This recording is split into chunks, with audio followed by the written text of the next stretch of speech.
موجود ہوں روضہ شریف حضرت سید عبدالرحمن بلبل شاہ صاحب، جو یہاں جن کا عرس 7ویں رجب کو منایا جاتا ہے، لیکن ہر منتھ جو یہاں کا اپنا ہمارا کیلنڈر ہے اس کے حساب سے ہر 7ویں کو بھی اس کو یاد کیا جاتا ہے۔ یہاں پہ ختمات، معظمات اور یہاں کے جو نعت شریف اور جو انہوں نے ہمیں جو اوراد جب یہ یہاں تشریف لائے کشمیر میں، یہ 99 نام اللہ کے پڑھتے پڑھتے آئے، اذان دی اسی مقام پر، یہی جگہ، اور یہی جگہ پاس ہی وہ 12ویں تاریخ تھی۔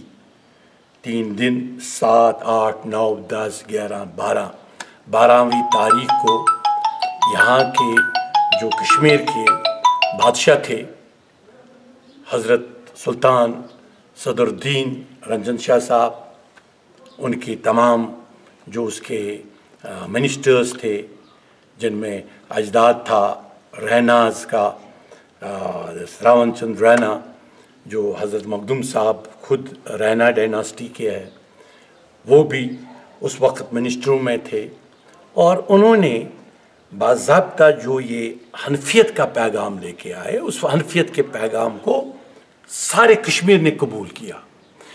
پہلا مقام ہے، ایک تو جب مکہ میں رسول پاک صلی اللہ علیہ وسلم جب فتح مکہ ہوا، فتح مکہ تلوار سے نہیں ہوا، بہت کم لوگوں کو معلوم ہے یہ بات۔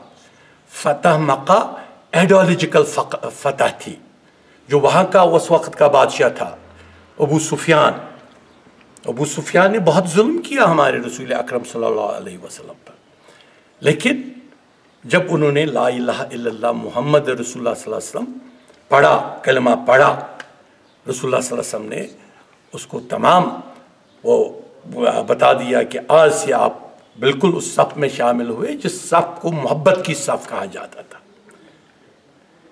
اور یہ چیز کشمیر میں بھی یہ دوسرا، صرف تاریخ میں جب ہم کوئی بھی تاریخ پڑھے دنیا کی، اس میں 2 ہی مقام ہے، ایک تو وہاں مقام ہے اور دوسرا کشمیر میں، جب یہاں کے بادشاہ حضرت سلطان صدر الدین رنجن شاہ صاحب نے بیعت کی، تلوار لے کے نہیں آئے تھے، یہ ہمارے ولیوں میں ہے جو، اور ان کا سلسلہ تابعین کے ساتھ بھی ملتا ہے۔ حضرت ابو حنیفہ جس نے جو تابعین تھے، جنہوں نے حنفیت شروع کی اور حنفیت کے ساتھ ساتھ منسلک ہے شافیت بھی، حنفیت کے ساتھ منسلک ہے مالکیت بھی، حنفیت کے ساتھ منسلک ہے حنبلیت بھی، اور جو ان کے اپنے ساتھی، ان کے استاد بھی رہے اور کبھی کبھار یہ بھی ان کو سجیشن دیتے تھے، جو امام صادق الجعفر تھے، انہوں نے جعفریت کا وہاں پہ جورسپروڈنس شروع کیا، اور آپس میں ایک تھے، کوئی تفرقہ ہی نہیں تھا، اور کشمیر میں بھی کوئی تفرقہ نہیں تھا، کیونکہ حضرت بلبل شاہ صاحب کی سرپرستی تھی، اور خانقاہ بنایا بادشاہ نے، یہ خانقاہ جو مجھے پھر 10 سال پہلے وہ میرے ساتھ بھی ایک سپریچول ہوا، انہوں نے مجھے ہاتھ پکڑ کے گھر سے نکالا، اور یہاں پہ ڈیلپٹیٹڈ مقام پر، یہاں پہ کھنڈرات تھے، گندی یہاں پہ در و دیواریں تھی، ان کا روضہ شریف بہت ہی تباہ کن حالت میں تھا، اور رات کے اندھیرے میں 2:30 بجے یہ بزرگ مجھے پکڑ کے لے آئے، میں اس وقت جوائنٹ ڈائریکٹر تھا، اور مجھے موقع ملا اسی وقت اسی مقام پہ میں نے کہا کہ میں تب تک نہیں بیٹھوں گا جب تک میں ان کا روضہ شریف ان کے اعلیٰ مقام کے حساب سے بناؤں گا، جیسے حضرت ابو حنیفہ کا روضہ شریف وہاں پہ بغداد میں ہے، مسجد بھی ہے اور روضہ شریف بھی ہے اور خانقاہ بھی ہے، یہ خانقاہیت لے کے آئے، اور ان کے 50 سال کے بعد ہمارے امیر کبیر تشریف لے آئے، اور امیر کبیر نے بھی یہاں لوگوں کو کہا کہ جو حنفیت شروع کی ہے ہمارے بلبل صاحب نے، وہی حنفیت چلے گی، کوئی تفرقہ نہ ہو، کوئی کانٹرڈکشن نہ ہو، جو حنفیت کے معیار ہے، تصوف کے معیار ہے، تصوف حنفیت سے نکلتی ہے، صوفیت حنفیت سے نکلتی ہے، اہل صوفہ رسول پاک صلی اللہ علیہ وسلم خود پریزائڈ کرتے تھے اپنے مدینہ منورہ میں. تو یہ صوفیت، یہ علاقہ، یہ کشمیر، یہ وادی تب کامیاب رہی، تب دنیا میں رہی جب ہمارے ان کے پیغام پہ چلے.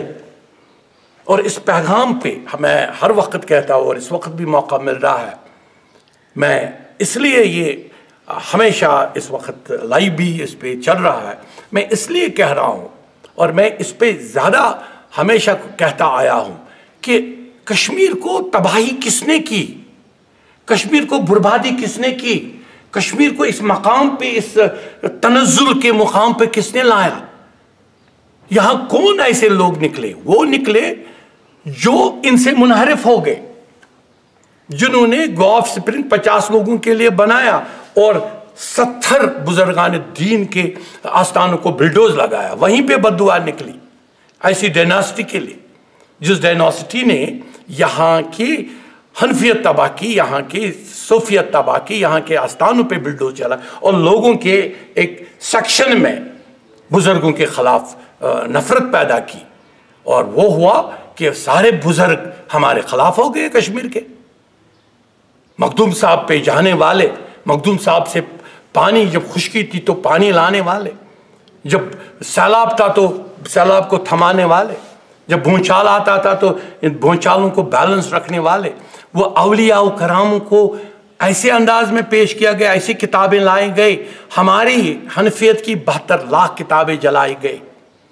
ہمارے جو پہلا یہاں پہ یہ تھا درگاہ شریف کو جو پہلی ٹارگٹ تھا، دو ثانیہ ہوئے درگاہ شریف میں. ایک 62 میں جب معین مقدس چرایا گیا.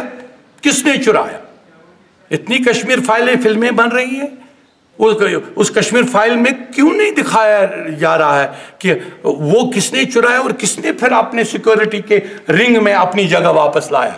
کون سی وہ سیاسی طاقت تھی جو یہاں پہ کشمیر کو منتشر کرنا چاہتی تھی؟ اور دوسرا ثانیہ، جو ایک لائبریری جس میں 1.5 لاکھ کتابیں تھی اور امام ابو اعظم ابو حنیفہ کی کتابیں تھی اور تصوف کی کتابیں تھی، ان کو جلایا. جیسے ہلاکو نے بغداد میں بالکل 12 لاکھ حنفیوں کو ہلاک کیا، ان کے سر کاٹ دیے. اور جو دجلہ کا دریا تھا، ٹگرس ریور خون اور وہاں کی لائبریری کی سیاہی سے کبھی کالا اور کبھی سرخ ہو گیا. وہی کشمیر میں بھی ہوا. کشمیر میں بھی اب دیکھیں کتنی لائبریری، اسلامیہ کالج کی لائبریری چلی، ہماری کتابیں کہاں گئی؟ کہاں ہیں جو مولوی ٹرین کیے گئے ان ایک سازش کے تحت ان دارالعلوم میں ٹرین کیے گئے جہاں ان کو یہ کتابیں نہیں دی گئی پڑھنے کے لیے؟ ان کو بتایا گیا کہ جیسے آپ شرک کر رہے ہو، آپ کسی آستان میں جا رہے ہو. شرک کا مطلب ہی نہیں معلوم. شرک تو وہ ہے جو رسول پاک صلی اللہ علیہ وسلم کے عید میلاد کو نہیں منا رہے ہیں، جو اپنے سیاست لیڈروں کا عید میلاد منا رہے ہیں، ان کی برتھ ڈیز کو عید کہہ رہے ہیں اپنے سیاسی لیڈروں کو، لیکن رسول پاک صلی اللہ علیہ وسلم کے عید میلاد کو شرک کہتے ہیں. ایسے لوگوں نے ہی تباہی کی کشمیر کی. ایسے لوگوں نے ہی ہمارے تصوف کو بگاڑا. یہاں پہ جہاں پہ میں وہاں بالکل یہ جو سامنے ہے اس مکان کے پیچھے مندر ہے. کیا ہمارے بلبل شاہ نے یا ہمارے صدر الدین رنجن شاہ نے کہا کہ اس مندر کو اڑا دو؟ نہیں کہا. لکم دینکم ولی دین. ہر جو رسول پاک صلی اللہ علیہ وسلم نے ہمیں سمجھایا، ہر دین کی عزت کرو، وہ آپ کے دین کی عزت کریں گے. یہ چیزیں جو یہاں پہ نفرت پھیلائی جا رہی ہے، جو آپسی نفرت، ایک بھائی، باپ اور بھائی، بیٹا لڑ رہا ہے. پچھلی دفعہ 2 بیٹوں نے باپ کو مارا اسی شہر خاص میں. 2 بیٹوں نے باپ کو مارا. اور لڑائی کیا تھی؟ آئیڈیالوجیکل لڑائی تھی. گھر میں کلاش تھا. وہ جو 2 جو قاتل بچے تھے وہ اپنے باپ کے اس کو پسند نہیں کرتے تھے، اس کے تصوف کے اس کو جو وہ جاتا تھا آستانوں پر، اس کے ساتھ ان کو اختلاف تھا. جب ایسے لوگوں کو جنم دیا گیا تو کشمیر تباہی کی طرف نہیں جائے گا کیا؟ کشمیر کیا بربادی کی طرف نہیں جائے گا؟ میں خوش ہوں آج مجھے موقع ملا، اور میں بار بار آتا رہتا ہوں ان مقامات پر، اور شکر ہے وہ مجھے موقع ہی ملا کہ یہاں بنانے کا۔ اور اس وقت بھی جو یہاں کے بہت سارے سیاسی لیڈر تھے وہ نہیں مجھے بنانے دیتے تھے، ان کو خیال تھا شاید فاروق صاحب ہمارے مقابل میں کھڑے ہو کے اتنے پاپولر شخص ہیں، شاید ہمیں ڈیفیٹ دیں گے، لیکن مجھے اس ووٹ کے ساتھ، جس ووٹ کے ساتھ کشمیریوں کا خون جڑا ہو، جو کشمیری ہندو اور مسلمانوں کو مار کر ووٹ حاصل کیے جاتے تھے، میں نے اس وقت کے لیڈر جو مجھے رکا رہے تھے اس آستان کو بنانے سے، میں نے اس وقت بھی کہا ان کو کہ میں آپ کی اس گندی سیاست کے ساتھ ہوں ہی نہیں، میں اگر ہوں میں ایک ایڈیالوجی کے ساتھ ہوں، جس ایڈیالوجی کو 700 سال ہمارے بزرگان نے زندہ رکھا، مرنے نہیں دیا۔ مخدوم صاحب نے مرنے نہیں دیا، یعقوب صرفی صاحب نے مرنے نہیں دیا، ایشان صاحب نے مرنے نہیں دیا۔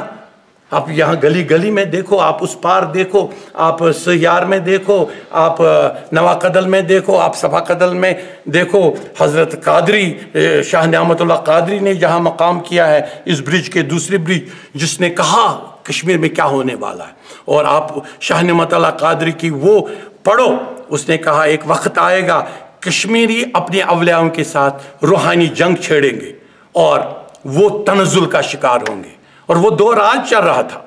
شکر ہے آج نوجوان واپس اس سویلائزیشن کی طرف آ رہا ہے، جو سویلائزیشن اس کو بچائے گی۔ کشمیر کی سویلائزیشن جب تک نہیں بچے گی، جب تک سارے لوگ یہ نہیں، کشمیری مسلمان، کشمیری پنڈت، جو کشمیری پنڈت دھاگا باندھتا تھا دستگیر صاحب میں، جو آج بھی دستگیر صاحب کا جو قسم جب اس کو کھاتا ہے، جو سب سے بڑی قسم جب وہ لیتا ہے، وہ حضرت پیر دستگیر صاحب کی، جس نے کہا جب اسے سوال کیا گیا کہ آپ کا مذہب کیا ہے، اس نے کہا مذہب حنفیہ دارم ملت حضرت خلیل۔ جب ایسے لوگوں کی یہ جگہیں ہیں، وہ دستگیر صاحب بھی جلایا گیا۔ کس نے جلایا؟ کون سی گورنمنٹ تھی؟ وہ گورنمنٹ کیوں ان قاتلوں کو چوری رکھتی تھی؟ وہ گورنمنٹیں جو یہاں پہ تھی نہلی ہوئی ہے کشمیریوں کے خون سے، ان کے ہر ماتھے پہ کشمیریوں کا خون لکھا ہوا ہے، اور ہمارے اولیاؤں کی روحانیت کا خون ان کے ماتھوں پر ہے، جنہوں نے دستگیر صاحب جلا کر، شیخ العالم کے آستان جلا کر اپنے ووٹ بینک کریٹ کیے۔ تو شکر ہے آج لوگ سمجھ رہے ہیں، اور مجھے بھی موقع ملا میں آپ کے ساتھ بات کرنے کا۔ انشاءاللہ آپ کے ساتھ بار بار بات کرتے رہیں گے۔ شکریہ۔